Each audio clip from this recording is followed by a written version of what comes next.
I'll be speaking about a project in India where this is the first time ever that a place, an area in a region where rabies has been eliminated through mass dog vaccination.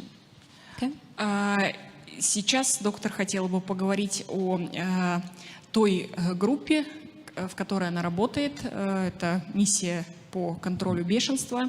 Это такой первый фактический опыт, первая ситуация, когда удалось в определенной географической зоне снизить статистическое распространение бешенства за счет вакцинации. So we use 3 methods. First, we vaccinate all dogs possible, and we create awareness in people, and then we have surveillance. 3 основных сферы деятельности этой организации функционируют. Первое – это массовая вакцинация собак, повальная вакцинация против бешенства. Второй сегмент – это образование и обучение населения в связи с риском заражения бешенством, а также наблюдение и контроль за распространением заболевания. So let me not go into detail too much. Okay, here I want to say that, I didn't want to go into detail. I want to say that we go door to door, vaccinating every owned dog, and we vaccinate every stray dog that we can catch. Фактически вот это первый сегмент работы этой миссии заключается в том, что врачи ходят с подворным обходом, если вы позволите так сказать, вакцинируя всех собак, которые живут у хозяев, то есть населяют конкретный дом, конкретную квартиру, конкретное жилье, а также вакцинируют всех бездомных собак, которых им удается поймать. So this is how our day looks. We start at 6 in the morning, take a break in the afternoon and finish at 6 in the evening. Вот так выглядит их рабочий день. В 6 утра они начинают работу свою, небольшая пауза в полдень и до 6 вечера. First, a hand-catching team goes and tries to catch a dog with their hands. They give a biscuit or something, the dog comes, and then you vaccinate the dog. Есть варианты творческой деятельности этой группы. Например, есть возможность поймать собак руками, то есть если собака ручная или как-то приучена, можно приманить ее печенькой и вакцинировать. And the dogs that the hand-catching team miss, the net-catching team comes in and chases the dog, catches by net and injects. В случае, если печенька не является достаточным аргументом для того, чтобы собака попалась в руки доктору, альтернативой печеньки является сачок, то есть собаку преследуют и ловят сетью, затем вакцинируют и отпускают. And it's important to note that the number of free-roaming dogs we have, only 24% are confined or owned and inside a house. The rest of them are either completely free-roaming or they're free-roaming but also have an owner. В Индии существует с позиции вот такой эпизодической обстановки 3 категории собак. Собаки, которые принадлежат владельцам и живут в доме. Это только 24% от всего поголовья собак, которые живут в стране. 40% собак – это собаки, которые живут свободно на улице, уличные собаки, однако они имеют принадлежность к какому-либо дому, к какому-либо владельцу. То есть формально они имеют хозяина, но по факту они бродят по улицам совершенно бесконтрольно. И другая категория собак – это собаки абсолютно дикие, которые живут полностью на самообеспечении и только сами перед собой отвечают.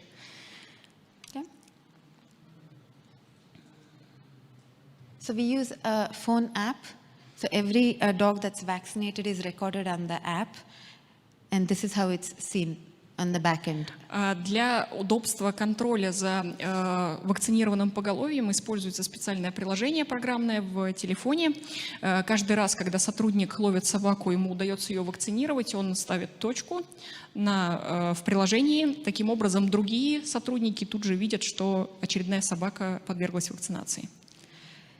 If the team does not reach 70% of the dog population, they have to go back and vaccinate more dogs. В случае, если за один присест не удается команде вакцинировать 70% популяции собак, которые населяют определенный регион, определенную зону, то им придется вернуться еще раз и повторить свои действия. Now you must be wondering, how do you know if it's 70% or not? Наверное, у вас возникнет резонный вопрос, откуда нам знать, вакцинировали мы 70% собак или нет. So when we vaccinate the dog, we put a little paint on the forehead, and the next day a person counts the number of dogs with paint, without paint. Собачек раскрашивают, то есть вакцинированная собака получает пятнышко краски на лоб. Таким образом, на следующий день, когда приезжают сотрудники, они видят, кто вакцинирован, кто нет. Yeah, simple. Остроумно и просто. Дождя нет просто у них. I'm saying that you don't have much rain, though. You don't Much rain and snow. Oh, yes. Yes. So this is a map from 2017. Every dot here is a vaccinated dot.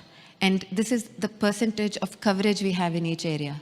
Это данные 2017 года. Слева мы видим точки, это вакцинированные собаки в привязке к той зоне, где они были пойманы, а справа мы видим процент вакцинированных животных. Okay. So this is the state of Goa. Это штат Гоа. And the state has decided to eliminate rabies and are funding a project partially. Этот штат индийский принял решение избавиться от бешенства совершенно, и поэтому правительство финансирует частично миссию, в которой работает доктор. We also wanted to see how many of the dogs that we vaccinated seroconverted. So we randomly selected dogs from owned and stray dogs and did an ELISA to see the titer. Кроме того, происходит постоянный контроль сероконверсии, вылавливаются собаки периодически, которые были вакцинированы, и проводятся исследования для того, чтобы контролировать титр антител, следовательно, напряженность иммунитета. And we found that 61% of the free-roaming dogs had a vaccine titer, and 88% of the owned dogs had vaccine titer. Согласно вот этому исследованию титров, порядка 61% диких собак имеют титр достаточный для напряженности иммунитета, и 88% личных собак, которые домашние, также имеют достаточную напряженность иммунитета. We have a 24/7 hotline. People from anywhere from Goa can call us and report a suspected rabid dog. Есть у всех по всему штату известен номер телефона этой миссии, то есть в любой точке географической штата при подозрении на бешенство, при обнаружении бешеной собаки или при предположении, что это бешеное животное, местные специалисты могут обратиться к ним, и они приедут разбираться.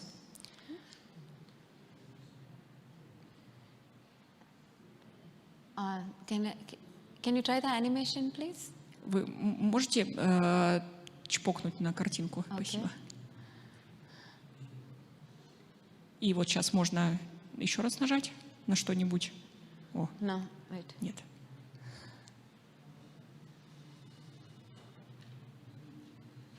So these are patients who've called with bites. Это покусанные пациенты.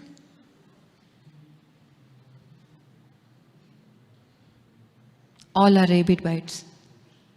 All are rabid dog bites. Все вот эти покусы — это покусы собаками бешеными, с подтвержденным бешенством. So we then go and collect the dog, and like I explained, we look at a dog, we assess, either we quarantine or we euthanize. Собаку в случае такого обращения с покусом, собаку ловят и наблюдают за ней, и принимается решение в отношении карантинировать ее или подвергнуть эвтаназии. This is our necropsy room. Это патологоанатомическая лаборатория. The government built for us. The government built it for us. Эту лабораторию построило индийское правительство для миссии. And we first used the lateral flow test. Используется вот этот экспресс-тест. And then we do the gold standard fluorescent antibody test, which I explained earlier. Это в качестве первого этапа диагностики, подтверждения диагноза, и в качестве второго этапа используется тест флуоресцирующих антител, который мы с вами видели в начале лекции. Okay. So if you see here, the number of cases that we respond to are pretty high, and we do have a few negatives. So we get cases of canine distemper, sometimes poisoning too late to help, and trauma from road accidents. Вы видите, что достаточно много обращений в центр, в миссию с подозрительными случаями, и удается получить не только положительные случаи, но и отрицательные. Отрицательные, как правило, это чума, то есть чаще всего путаются диагнозы с чумой плотоядных, с отравлением, как мы с вами видели. And since we are now close to elimination, any dog that has died showing any kind of neurological signs or sudden death we test.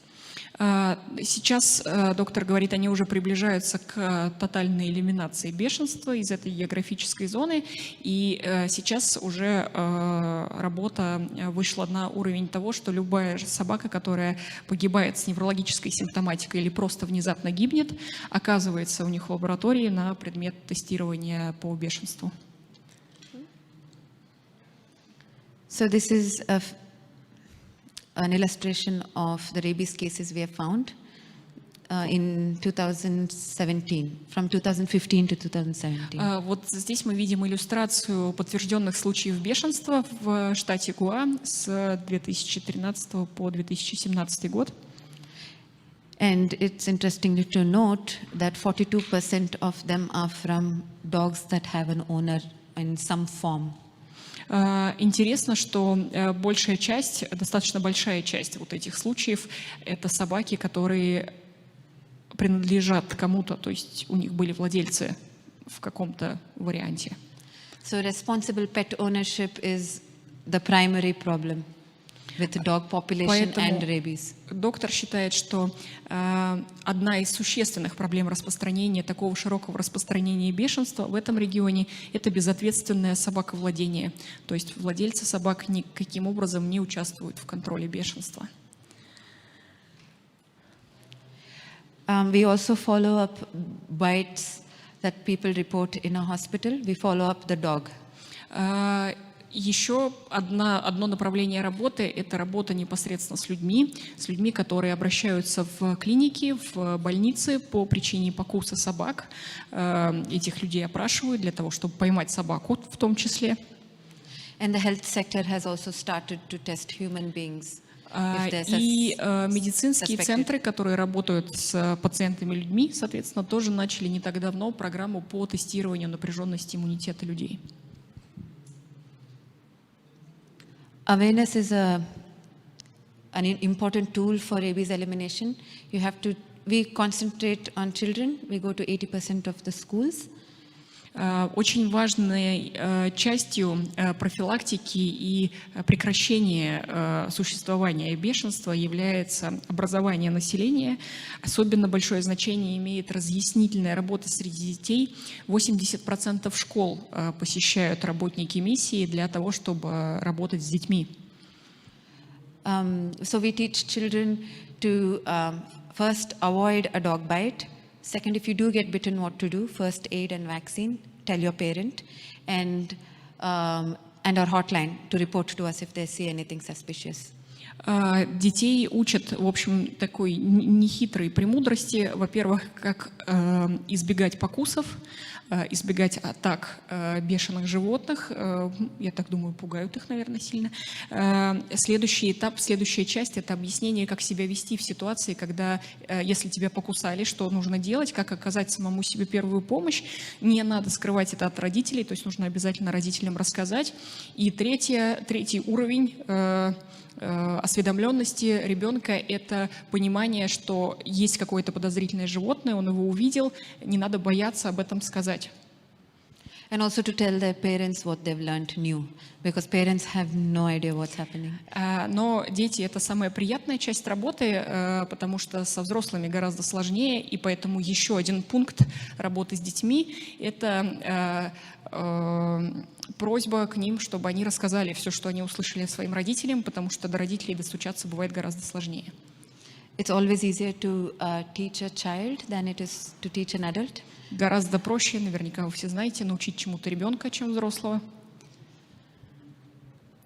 So we have painting competitions, rallies, different kinds of interesting ways to teach children about Детей rabies. стараются увлечь как-то в процесс вот этого образования, вот этой осведомленности, устраивают, например, конкурсы на лучший рисунок, посвященный бешенству.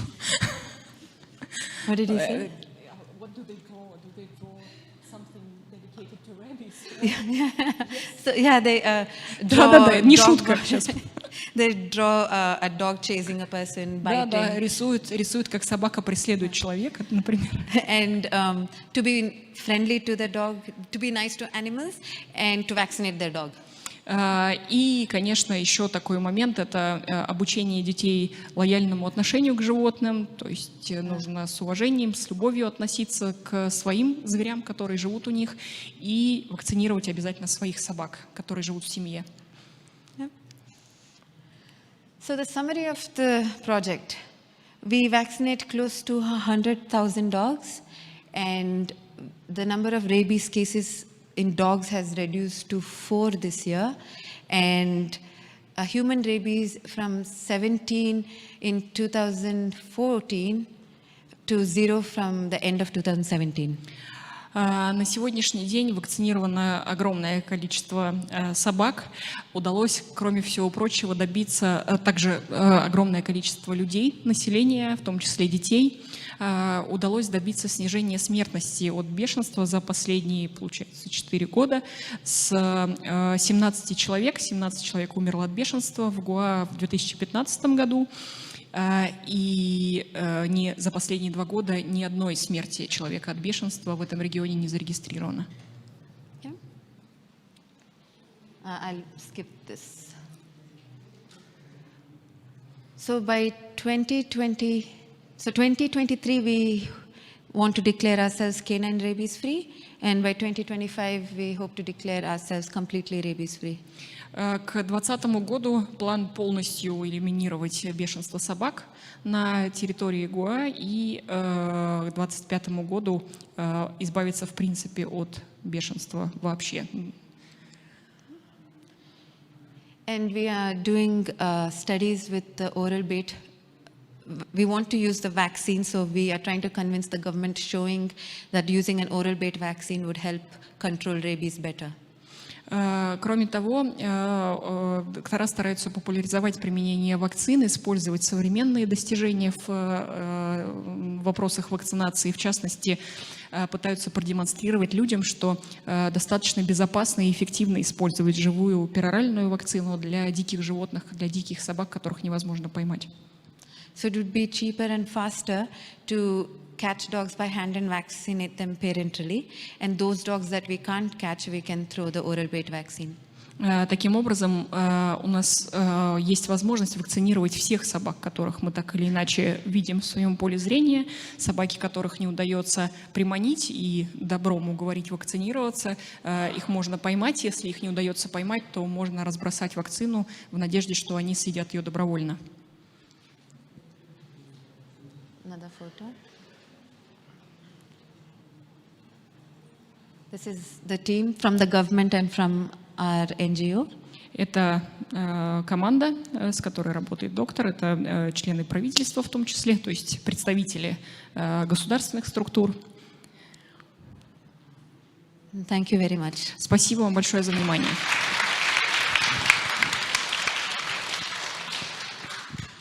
Questions, if any? Вопросы, пожалуйста. Да, у нас микрофон. Да.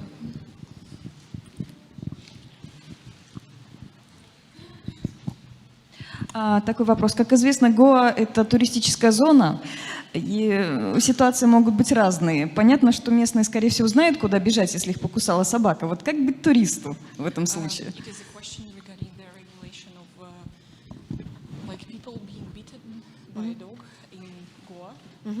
It is a touristic area, lots of tourists.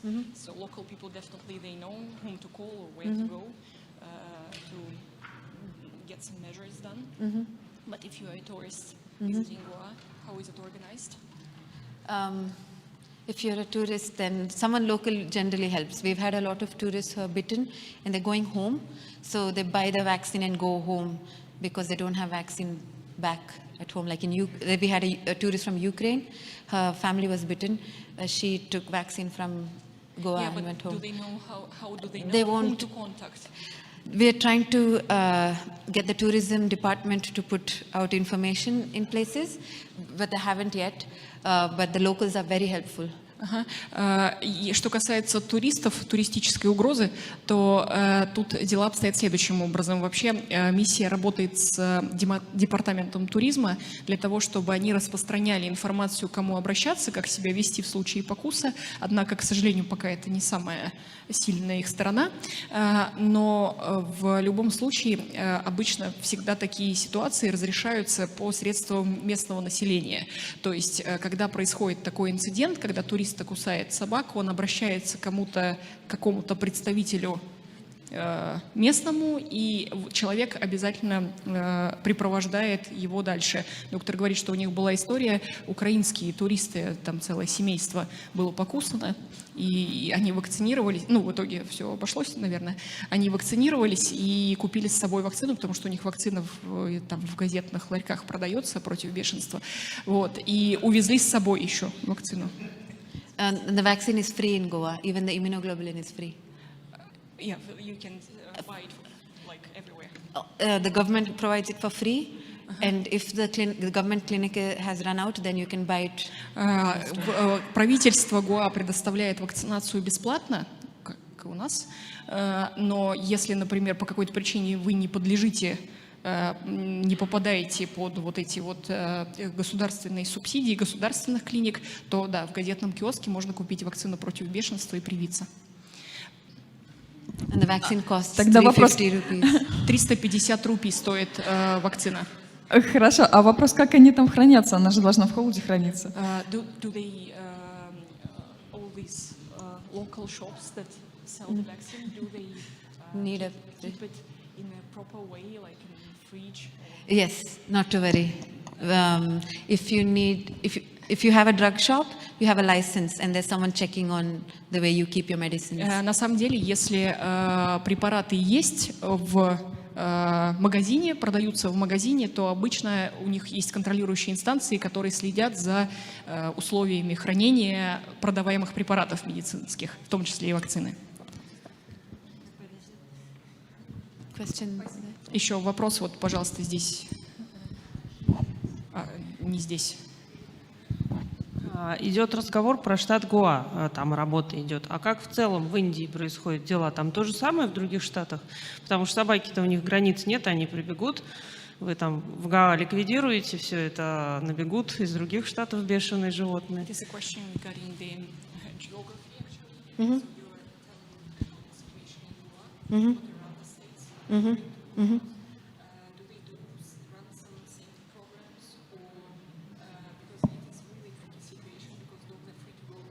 Yes. So since we are close to elimination, we are trying to convince the neighboring states to do the same thing. And we want our project to be a proof of concept, and other states should start doing what we are doing. Это еще один аспект работы миссии, потому что сейчас у них очень продуктивно получилось достаточно за короткий срок, достаточно эффективной оказалась работа по элиминации бешенства в конкретном географическом регионе, поэтому они разрабатывают схемы и ведут переговоры с соседними штатами, показывая им, что это возможно, что это не так все там многотрудно и долго, для того, чтобы они тоже приняли на вооружение эти схемы.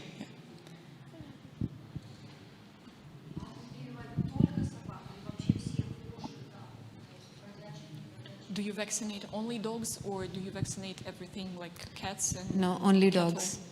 Только собак. If someone has a cat in a bag ready, then we give, but we don't waste time vaccinating cats. Если кошка, вот она в переноске, ее принесли и сказали уколите, то, конечно, они ее прививают тоже, но преследованию подвергаются только собаки. Большое спасибо за лекцию и за перевод. У меня несколько вопросов.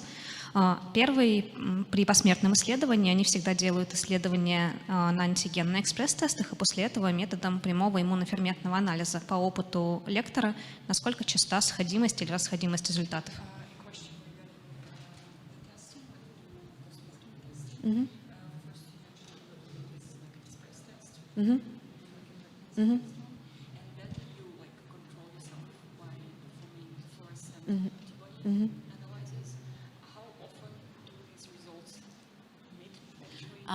Good question.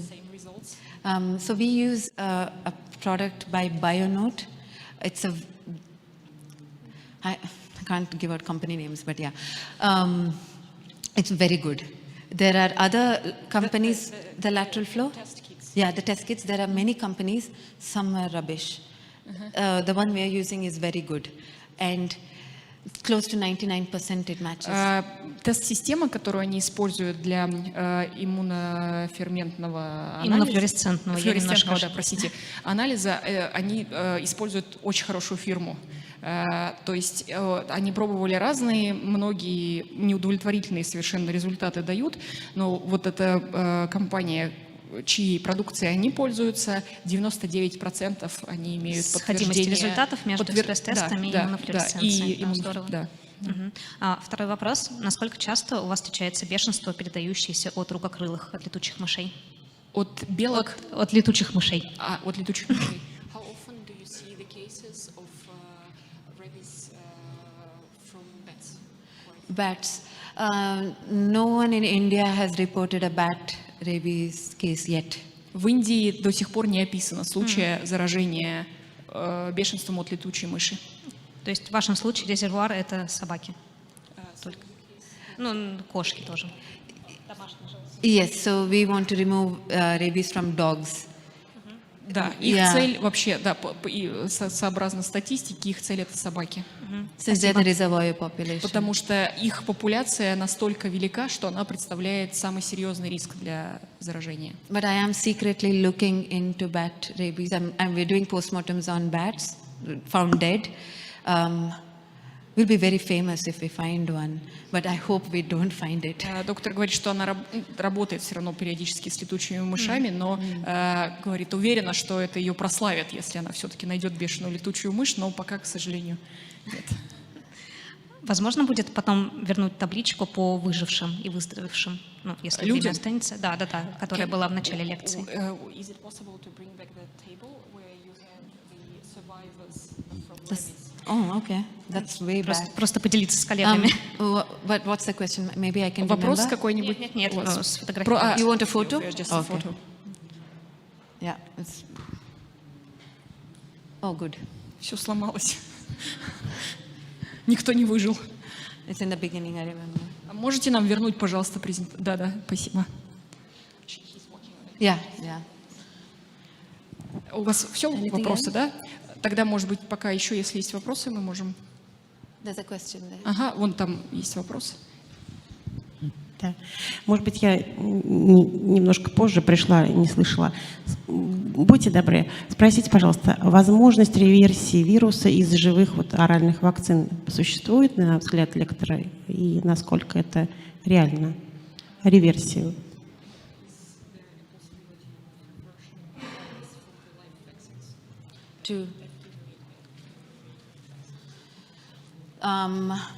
From the live vaccines, the oral-based live vaccines. So they have modified it in 2 locations. It's called reverse genetics. There's one in billion. It's close to impossible. Yeah. Согласно сведениям на сегодняшний день, эта вероятность стремится к нулю. То есть практически невозможно. So they modified it in 2 locations on the RNA. Есть как бы вот в этих вирусах, которые содержатся в живых атенуированных вакцинах, есть 2 локуса изменения РНК, So it doesn't mutate back into the virulent form. И эти два локуса не дают вирусу мутировать обратно в активную форму, чтобы заразить. Спасибо. А можно еще прям один маленький вопрос по организации лекций для населения? Может быть, прям словцо, особенно дети. Ну, в основном это, наверное, разная возрастная категория, и, наверное, нужно разрешение родителей. Это как-то специально организовано, ну, правительством, или это как-то в каждом конкретном случае решается?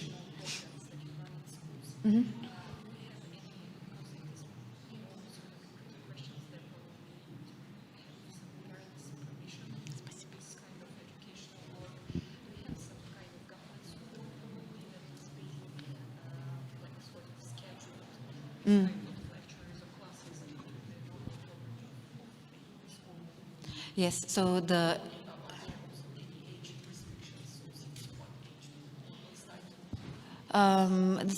education department, the government department is very supportive.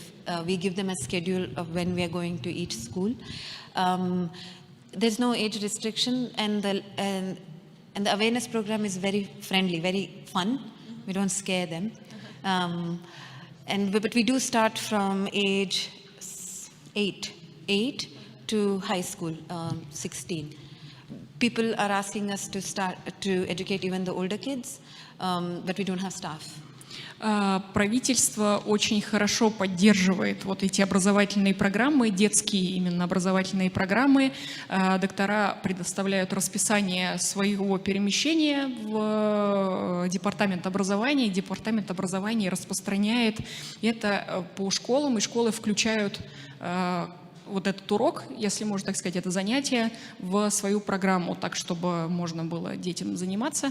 Что касается возраста самого маленького, то где-то с 8 лет они начинают работать. И, в принципе, в основном 8-10 лет – это их контингент, с которым в основном приходится работать, несмотря на то, что государство просит их работать с детьми более старшего возраста, к сожалению, у них нет таких человеческих ресурсов, чтобы это обеспечить. Но в любом случае эти занятия, они построены в форме игры, они не стараются запугать до смерти детей, а пытаются донести до них, как себя вести, какие-то правила поведения, и увлечь их в этот процесс, чтобы они были заинтересованы в нем. Я, извините, добавлю немножко про безопасность пероральных вакцин. Они в Европе стали использоваться с 90-х годов, и на сайте BCD есть прекрасные карты по распространенности бешенства в Европе. И видно, как было в 90-х годах, вот СССР карты просто чистые, а Европа вся красная в бешенствах животных. А потом кончаются 90-е годы, и ситуация обратная. У нас начинают появляться пигментные пятна, у них снижаться, и к 2017 году у них там практически нету. То есть, ну, теоретически можно опасаться появления вирулентности, но практика показывает, что в Европе обратная реакция, и она удивительная. Еще, кстати, момент, я не знаю, вакцина стоит 350 рублей в киоске в газетном, да, рупий. Это практически 350 рублей. Я посмотрел, 100 рупий – это 90 рублей. Ну, то есть пошел в газетный киоск, взял вакцину, а у нас вот нельзя в газетном киоске взять вакцину за 350 рублей.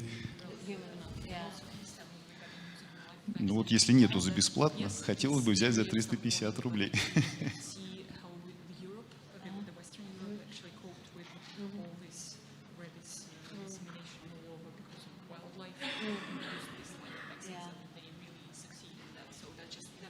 Yeah. И вопрос, собственно, с которым я хочу обратиться. У нас есть случай гибели женщины в Московской области от бешенства, которая отдыхала в Гааге, которую укусил щенок. Я вот пытался погуглить, посмотреть, в каком году, в прошлом это было или в каком, извините, не нашел. Вот есть ли у них информация о тех отдыхающих, которые умерли там потом на своей родине, да, потом?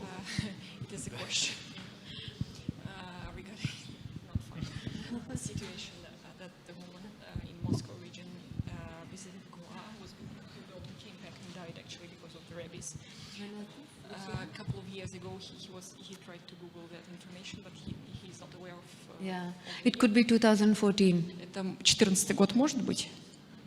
Could be. There was a case then. That's why Goa government was very scared of losing tourism. So the question actually is, do you have any information about the tourists actually that get the exposure in India And then came back leave? home? No, we don't have a database of data, such no sort. data. But there are 1.5 million people in Goa, but we have 8 million tourists. Числительные просто не моя сильная сторона, простите. Доктор говорит, что именно поэтому, вот по причине таких сведений периодических и стало возможным работа этой миссии, потому что очень сильно правительство боится утратить такую отрасль дохода, как туризм, потому что у них 1,5 миллиона населения в штате Гоа и 8 миллионов туристов. То есть Lot of tourists, difficult. много. А данных по поводу вот, таких отсроченных как бы, приветов у них, к сожалению, нет. Еще вопрос, пожалуйста. При вакцинации безнадзорных животных оральной вакциной, если животное находится в инкубационном периоде, может ли это способствовать удлинению инкубационного периода и носительству, соответственно? If you perform the vaccination of stray animals with the oral vaccines, live vaccines, if an animal is in the duration of incubation period already, if it gets this vaccine, can it cause the elongation of incubation period or any other negative consequences? In dogs, I don't know, but in human beings, if a person is partially vaccinated or vaccinated after the virus is in incubation period, the clinical stage is prolonged. Clinical stage. Clinical stage is prolonged. Для собак Long нет clinical такой stages. информации, не ясно, что с ними может происходить. Вот если они съедят эту вакцину в инкубационном периоде, для людей есть сведения, когда человек не был вакцинирован до экспозиции, когда он вакцинировался, получается, после экспозиции, в инкубационном периоде уже. Это может продлять клинический период заболевания. Most probably the person or the dog will get protected because that's why we vaccinate after an exposure. But if that dog or person is unlucky, most probably it will be a prolonged.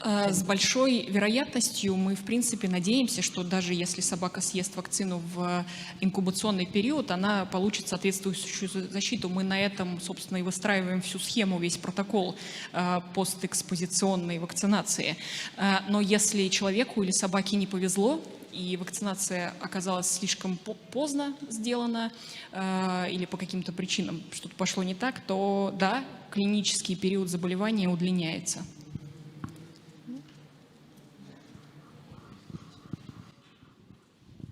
Извините, я опять влезу, что получается все вакцинации, большинство ветеринарных врачей, вот все сидящие, да, кто обращаются на вакцинацию бешенства, всегда после укуса 90%. Ну, получается, это уже инкубационный период. То есть мы получили, инфицировались и идем вакцинируемся. И это позволяет выжить в огромном количестве случаев. Да, здесь просто живая вакцина, но она имеет два локуса, чтобы не размножалась после того, как, не знаю, животное получило вакцинацию.